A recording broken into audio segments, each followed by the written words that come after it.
For those who don't know who or what Retro Fighters is, they're a video game accessory manufacturer that makes unique controllers for the retro gaming market.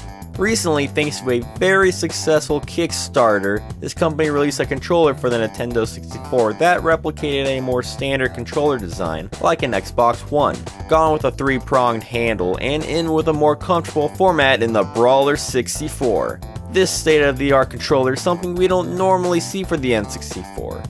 Honestly, most new retro controllers we see nowadays are typically for NES, SNES, or GameCube, so it's refreshing to see something decent for the 64-bit console aside from the great HoriPad Mini. I mean, it sure beats all the other third-party support we've gotten like the Boomerang or the Reality Quest, all of which I have made videos for, so check them out in the description. I finally have the sleek product in my hand, so the question is if it was worth the investment. Well, what's new?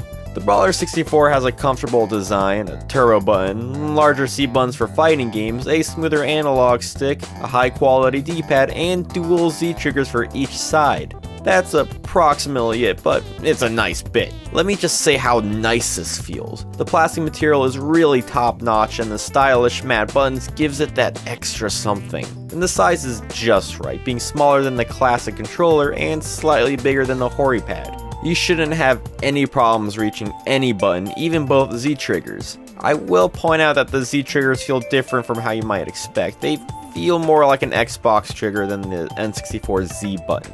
Also, the control stick is noticeably smoother and equally comfortable, but if you do rotate it around, the clicking sound can get rather bothersome. The Brawler64 is also compatible with the N64 memory card and Rumble Pack, allowing you to fully experience some games like Star Fox 64. My normal go-to when it comes to testing Nintendo 64 controllers is my classic, Can It Mario? In Super Mario 64, I did find some trouble jumping properly, as well as using the quick jump dive. It appears as the A button is a little wonky with this response, and the Z trigger, while nice, it does affect how you're used to playing some of these games considerably. I did try out some other games that this controller was more meant for, however, like BioFreaks. Here, the larger C buttons and more responsive D-pad worked wonderfully. The other games I played, like GoldenEye, all played fine to very well. When all is said and done, Retro Fighters Brawler64 may not replace your standard controller, on a varying degree for your taste of it in the first place. However, when you want to use it, then it's a fine replacement for those occasions. It works for what it's made for.